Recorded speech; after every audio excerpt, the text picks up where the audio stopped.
Hi everyone and welcome to McTalkis. This is my second video and this video is all about keloids.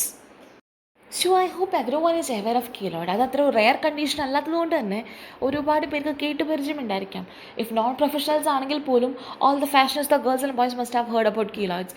അതായത് ഈ ചെവിയൊക്കെ Pierce ചെയ്ത് കമ്മലൊക്കെ ഇട്ട് നടക്കാൻ സമയത്ത് injury ആയ സമയത്ത് എങ്ങാനും ഒരു കീലോയിഡ് ഫോർമേഷൻ ചെറുതായ രീതിയിലെങ്കിലും പലർക്കും അനുഭവപ്പെട്ടിട്ടുള്ളതായിരിക്കാം. സോ എവരി വൺ നോ അത് പേടിക്കേണ്ട ഒരു സാധനമേ അല്ല. So let's go deep into keloids and grab some knowledge.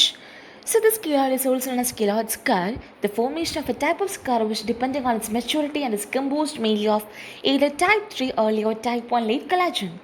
It's a result of an overgrowth of granulation tissue, and here always remember that this granulation tissue is collagen type 3 at the site of a healed skin injury which is then slowly replaced by collagen type 1.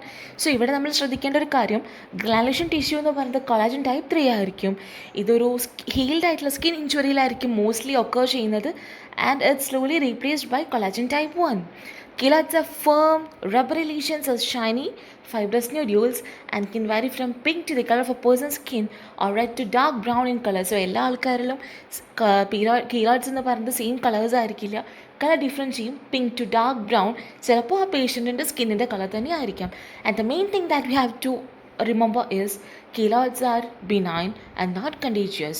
Sometimes accompanied by severe itchiness, pain and changes in texture.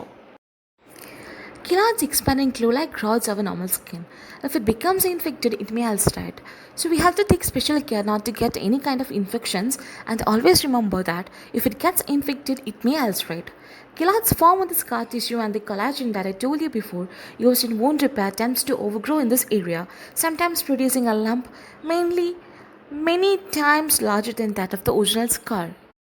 And the keloids can also arise spontaneously. They can occur at the site of piercing and even from something as simple as a pimple.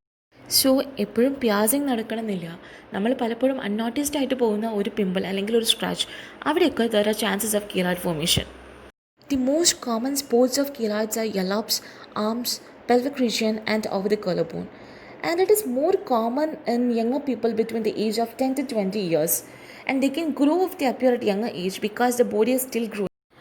And the keloids tends to have a genetic component, which means one is more likely to have keloids if one or both the parents has them.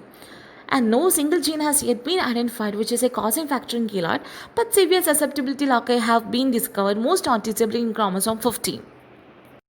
Surgical treatment is currently still the most common treatment for a significant amount of keloid lesions. However, when used as a solitary form of treatment, there is large recurrence rate between 70 to 100%. Surgical excision along with pressure therapy, radiation therapy and laser ablation etc. decreases the recurrence rate.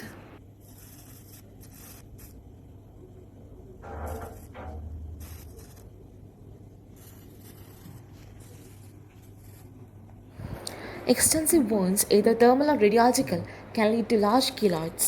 Clinical observation shows that the disorder is more common among sub-Saharan Africans, African Americans, and Asians with unreliable and very wide range estimated prevalence rates ranging from 4.5 to 16%. So as I said, surgical treatment മാത്രം ചെയ്തതുകൊണ്ട് കീലോയിഡിൻ്റെ recurrence നമുക്ക് കുറയ്ക്കാൻ പറ്റില്ല. കീലോയിഡിൻ്റെ recurrence കുറയ്ക്കണമെങ്കിൽ we have to accompany surgery with radiation therapy, laser therapy or pressure therapy something. And the recurrence of keloid also can be avoided by pre and post operative radiation, that too with a total dose of 600 to 800 rats delivered in 4 divided doses. And some people prefer local injection of steroid, that too after excision. Both can help people and this can reduce the chance of recurrence. ഒരുപാട് വലിച്ചു നീട്ടി vast ആക്കാതെ ബേസിക്കായിട്ടുള്ള information നിങ്ങളിലേക്ക് pass ചെയ്യാൻ ഞാൻ maximum try ചെയ്തിട്ടുണ്ട്. So എൻ്റെ video ഇഷ്ടപ്പെടുവാണെങ്കിൽ please don't forget to hit the like button.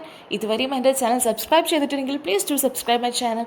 And this video നിങ്ങൾക്ക് ഇൻഫർമേറ്റീവ് ആണ് തോന്നിയിട്ടുണ്ടെങ്കിൽ kindly share it among your friends and ask them to be a follower. Thanks for watching this video. Keep supporting.